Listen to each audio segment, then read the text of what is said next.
Hello and welcome to Mr. Randy's Wine and Spirits. I am Mr. Randy and I hope the volume and sound levels are all good.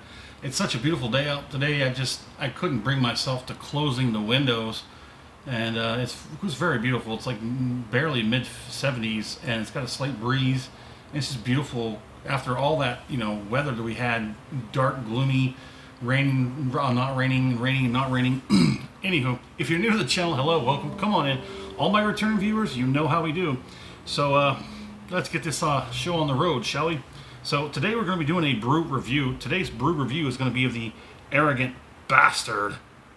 Arrogant Bastard Ale has 7.2% alcohol per volume, and this can is the 19.2 fluid ounces.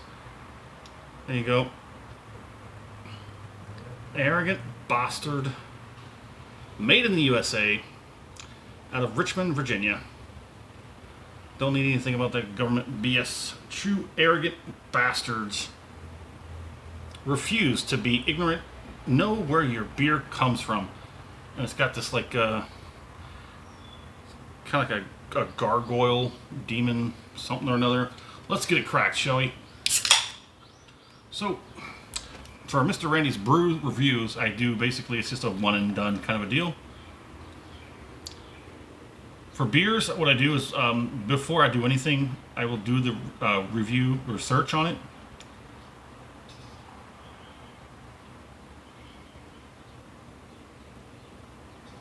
Go online, go to the actual website for the libation of whatever.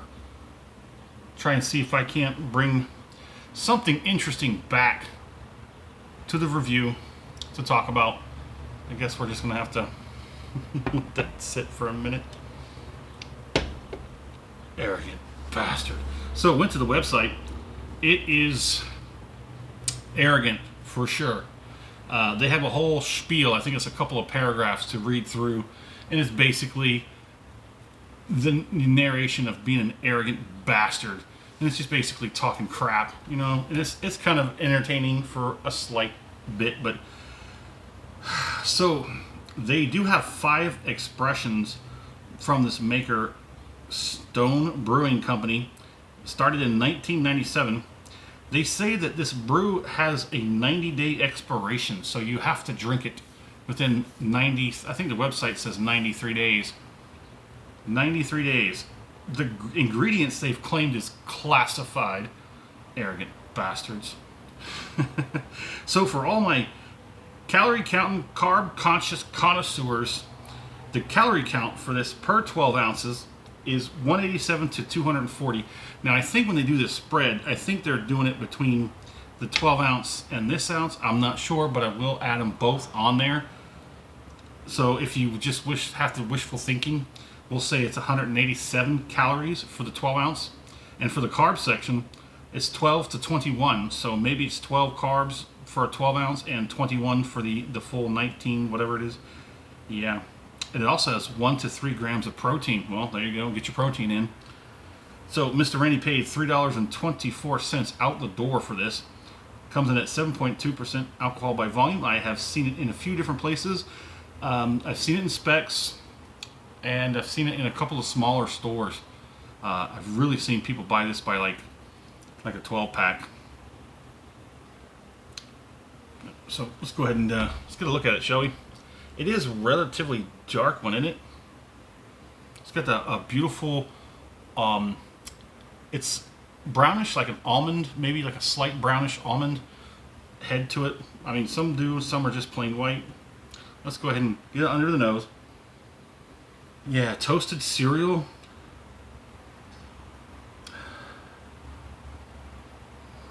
It's just toasted malts and barley. Like a deep, rich bread. Not much else on this. Let's go ahead and go right to the palate, shall we?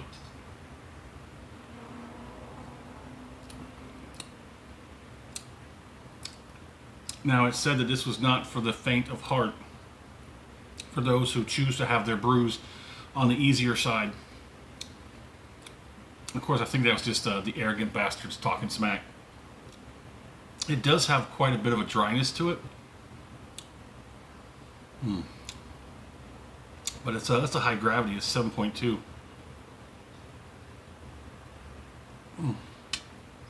a higher gravity than your average.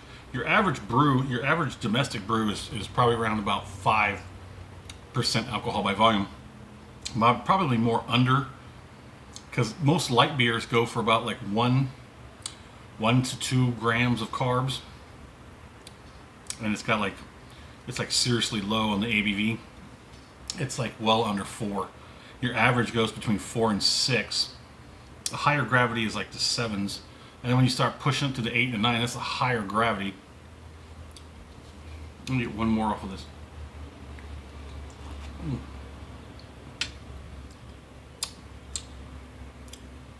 Oh, I'm sorry. Here, have a taste. I mean, it's okay, right? I mean,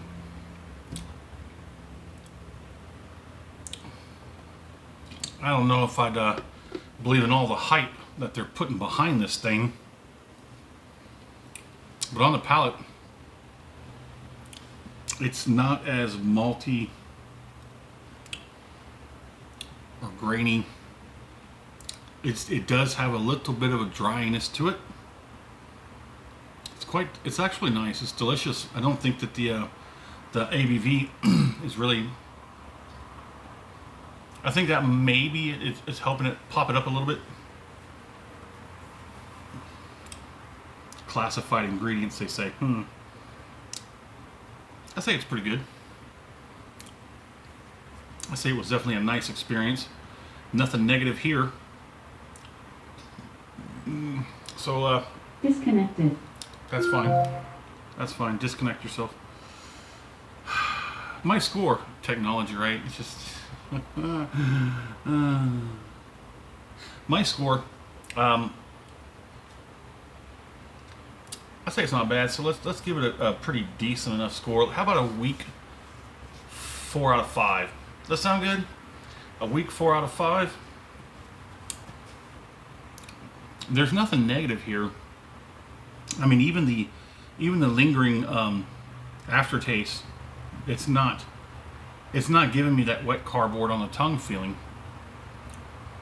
It's a little drying, but there is a little bit of creaminess left on the sides of the tongue and in the cheeks and in the gums. It's kind of nice creamy